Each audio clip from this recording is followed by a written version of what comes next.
শ্রীলঙ্কার মাটি কিন্তু শ্রীলঙ্কা সবসময় কিন্তু একটা challenging and very good side এবং ওদের সাথে ওদের হোম সয়েলে কিন্তু ক্রিকেটটা খুব চ্যালেঞ্জিং হয় যে কোনো দেশের জন্য। তো সেই কারণে শ্রীলঙ্কা কিন্তু খুব সহজভাবে বাংলাদেশকে দেবে না, যতটুকু অনেকগুলি নতুন খেলোয়াড় কিন্তু কোচিং করে। তো সব কিছু মনে আমাদের জন্য খুব চ্যালেঞ্জিং হবে এবং আমাদের লঙ্গার ভার্সন ক্রিকেটে যেটা আমরা রেড বল ক্রিকেটে বলি এটাতে কিন্তু আমাদের অনেক পিছিয়ে আছে। তো গত 6 মাসের যদি পারফরমেন্স দেখেন সেই জায়গা থেকে আমি বলবো যে আমাদের যদি আমাদের ঠিক পার্টিকুলার ডেটে যদি সেরাটা দিতে না হয় তো আমার মনে হয় যে প্লেয়াররা যথেষ্ট ভালো এখানে প্র্যাকটিস করে গিয়েছে, প্রস্তুতি দিয়ে গিয়েছে। আমার মনে হয় ওখানে যে দুদিনের একটা প্র্যাকটিস সেশন পাচ্ছে আমাদের শেষ করার পরে বোঝা যাবে কার কী অবস্থা আছে। আমার মনে হয় যে যদি সেরাটা দিতে পারে পার্টিকুলার ডেটে ভালো ক্রিকেট খেললে ইনশাআল্লাহ ওদেরকে ভালো চ্যালেঞ্জ দেওয়া হবে। 3 ফর্মেটে 3 ক্যাপ্টেন 3 ফর্মেটে 3টা ক্যাপ্টেন, এটা বড় সিদ্ধান্ত। এটা তো আগে থেকে শান্ত টেস্টার ওডিআই ক্যাপ্টেন ছিল, তো সেই জায়গায় দুটো ক্যাপ্টেন হতে পারে। তারপরে ও যেটা ভালো মনে করেছে ওই জায়গাটায় চিন্তা ভাবনা করে দিয়েছে, কারণ সামনে একটু টেস্টের বিশ্বকাপ খেলা শুরু হচ্ছে, তার সাথে সাথে ওডিআই বিশ্বকাপ আছে 1 বছর পরে, তারপরে আবার টি-20 একটা বিশ্বকাপ আছে। তো সব কিছু মিলে ঠিক পরিকল্পনা করে কিন্তু আগাচ্ছে কীভাবে আগানো যায়। কারণ এখন সবথেকে ইম্পর্টেন্ট হচ্ছে সামনের 3 মাসের মধ্যে আপনার পারফরমেন্স, আপনার দলকে যদি একটা সামঞ্জস্য অবস্থা রাখতে পারেন এই 3 মাসের মধ্যে, তাহলে কিন্তু একটা ভালো টিম চিন্তা করা যায়। তো এখন অধিনায়ক বলেন বা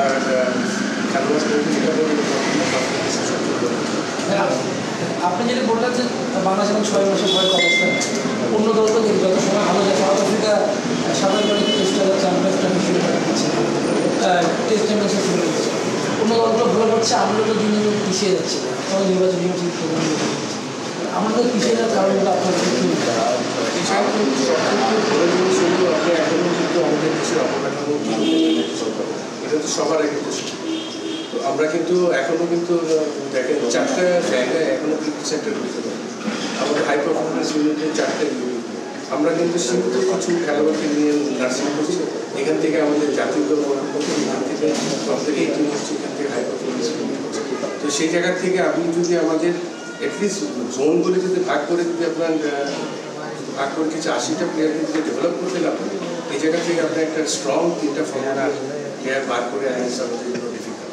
আজকে কত বছর হয়েছে ওটা আমরা টেস্ট রেফারেন্স করেছি এবং আপনি দেখেন ওডিআই কত ম্যাচ করেছে, টি-20তে কত ম্যাচ করেছে, টেস্ট ম্যাচে কত, সেই হিসাবগুলো অবকাঠামো কিন্তু এখনো আগে চলে। তো সেইভাবে আগাতে পারি। তো আমরা যারা দায়িত্বে আছি তাদের তো অনেক দায়িত্ব, আমরা যারা বাইরে আছি, যারা এই পর্যন্ত ক্রিকেট বোর্ডে যারা দায়িত্ব নিচ্ছে, ডাইরেক্টর আছে, ওদের তো অনেক দায়িত্ব আছে। ডিভিশনগুলি আমরা কি ডেভেলপ করছি এগুলো তো দেখতে পাচ্ছি।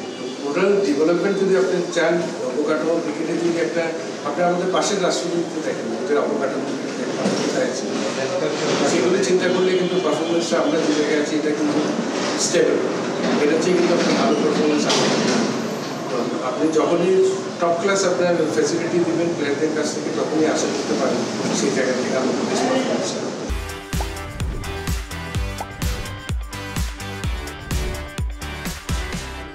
25 বছরে শ্রীলঙ্কা বিপক্ষে আমরা 26টা টেস্ট খেলেছি, মাত্র একটা জয়, সেটাও যখন মিনহাজুল আহমেদের নাম প্রধান নির্বাচক ছিলেন সেই দলটা করেছেন 2017-তে। এবারের দলটা যদি ইভালুয়েশন করেন আসলে আপনার সেই সময় যে সাফল্য এসেছে সেই দলটার এবারের দলটা আসলে কি আশা করা যায় কিনা যদি ইভালুয়েশন করেন? আমি পার্সোনালি মনে করি ওরকম আশা আমি করি না যে শ্রীলঙ্কাকে এখন কিন্তু শ্রীলঙ্কা মানে, কারণ একটা প্রস্তুতি ম্যাচ যদি খেলার সুযোগ থাকতো, প্লেয়ারদের অবস্থান যদি বোঝা যেত, তাহলে আগে থেকে বলা যেত যে প্লেয়াররা এখন যথেষ্ট কনফিডেন্স আছে, কারণ এখানে প্র্যাকটিস করে গিয়ে আবার ওদের অনুসরণে খেলা ইজ ভেরি ডিফিকাল্ট। তো সেইভাবে আমি এখন বলবো না, তারপরে আমি আশা করি প্লেয়ারদের মধ্যে ক্যাপাবিলিটি আছে, যদি পার্টিকুলার দেশের এটা দেয় আমি আশা করি ক্রিকেটটা যদি খেলতে পারবেন প্রতিটা দিকে ভালো রেজাল্ট আসে। 2 টেস্ট দলের ইভালুয়েশন দিতে পারেন 2017 আর 2025। 2017 one of the top team ছিল, টেস্ট প্লেয়ার অনেক এক্সপিরিয়েন্স প্লেয়ার এবং নতুন প্লেয়ারকে নিয়ে দল গঠন করা হয়েছিল। এখনও কিন্তু অনেক নতুন খেলোয়াড় আছে, যেটা ওদের কিন্তু ওদের কাছ থেকে ভালো কিছু আশা করা। তো আমি মনে করি যে যদি কনফিডেন্টলি খেলতে পারে, আশা করি যে আবার একটা টেস্ট জিততে হবে। হ্যাঁ, বলে হচ্ছে অস্ট্রেলিয়া শুটিং খেলেছে, তো স্বাভাবিকভাবে আমরা আন্ডার করে না হয় রোহিত সিং যে মাঠের বাইরে যেসব জিনিসপত্র ঘটতেছে সেটা ওই প্রেশারটা আরও বেশি বাড়বে ক্রিকেটের উপর। মানে এমনিতে আমরা আন্ডারডগ হিসেবে নামতেছি বলে, কিন্তু মাঠের বাইরে আমি যদি ম্যানেজমেন্টের কথা বলি, সবাই সব ধরনের একজন অভিযোগ দিচ্ছে, সব মিলিয়ে টিমের উপর চাপ বেশি নেই।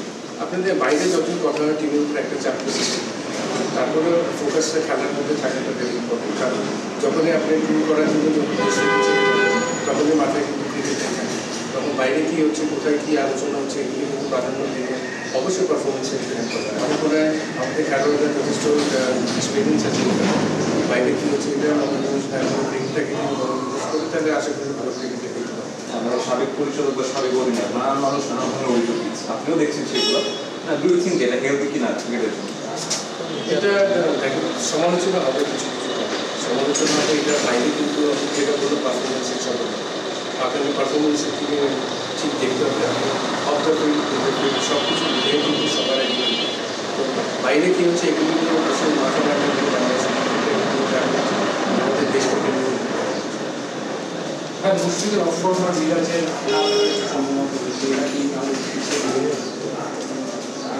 মুশফিকের অফর্মটা তো আগে ছিল, আবার তো নতুন করে একটা সিরিয়াস স্টার্ট হচ্ছে। তো আমার মনে হয় যে এখান থেকে যথেষ্ট এক্সপিরিয়েন্স ক্রিকেটার এবং one of the best cricketer বাংলাদেশে। তো আমি মনে করি যে ওর অভিজ্ঞতার কোনো যদি কাজে লাগিয়ে সেটাটা যদি দেয় ইনশাল্লাহ এই টেস্ট ম্যাচে ভালো ফর্ম করবে। এটা এখনও তো ওভারনাইট না গেলে তো বলা মুশকিল, যেহেতু জ্বর আছে, সেশনটা মিস করে প্র্যাকটিসে। তারপরে টিম ম্যানেজমেন্ট থেকে তো এখনও বলা নেই যেগুলো। তো অবশ্য যেহেতু জ্বরের তো কিছু করার নেই, ইঞ্জুরি হলে বা কিছু করার নেই, রিপ্লেস দিয়ে আপনার সেরা টিমটাকে নেওয়া। নানু ভাই, গত বছর তো আপনি দারুণ একটা ইনিশিয়েটিভ নিয়েছেন, এনসিএল টি20, যেটা একটা ইম্প্যাক্ট কিন্তু আমরা বিপিএলে দেখেছি, প্লেয়াররা লোকাল প্লেয়াররা শুরু থেকেই ফর্মে ছিলেন, ভালো খেলেছেন। এবার আসলে আপনারা কি ছক আছেন বা নতুন কোনো টুর্নামেন্ট বা কোনো কিছু, বা এনসিএল টি20টা এবার কোন মাসে হতে পারে? এনসিএল টি20তে এখন যে ডিসিশন ক্যালেন্ডার করা হয়েছে, এটা এনসিএল আমাদের 4 ডেজ যে ম্যাচটা হয় তার আগে হবে। এবং এটা একটা প্রাথমিক একটা আলোচনা হয়েছিল যাতে বিপিএলের ড্রাফটের আগে তাতে একটা সুবিধা হয়, যে অনেকগুলি খেলোয়াড় ক্ষেত্রে স্পিক করার জন্য সুবিধা হয়, এবং এটা দেওয়া ওইভাবে চিন্তা করে ক্যালেন্ডারটা করা হচ্ছে। এখন এই ক্যালেন্ডারটা যদি বোর্ডের সামনে সিজন তো স্টার্ট হবে এনসিএল মানে যেটা সেপ্টেম্বরের দিকে মাঠে হতে পারে, গতবার শুধু সিলেটেই হয়েছে। ওটা এবার তখনই আমাদের একটা চিন্তা ভাবনা ছিল বিভিন্ন জায়গায় খেলা যারা ট্রাভেল করে, ওটা আমি চিন্তা ভাবনা করে আমরা ঠিক করছি।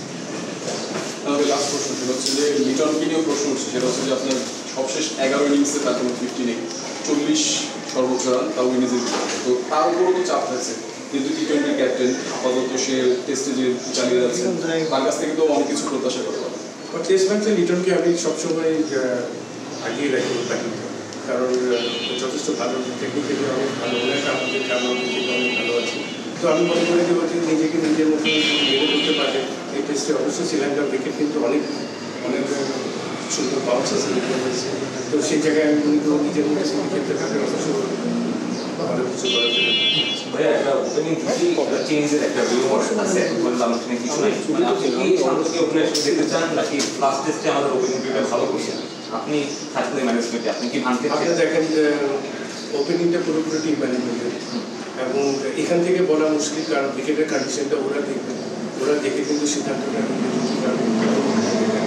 তো আমার মনে হয় এটা টিম ম্যানেজমেন্টের উপর ছেড়ে দেওয়া ভালো, কারণ টিম পুরো থিঙ্কিং এবিলিটি সব কিছু তো ওদেরকে দেওয়া হয়েছে, দায়িত্বটা ওদেরকে দেওয়া হয়েছে।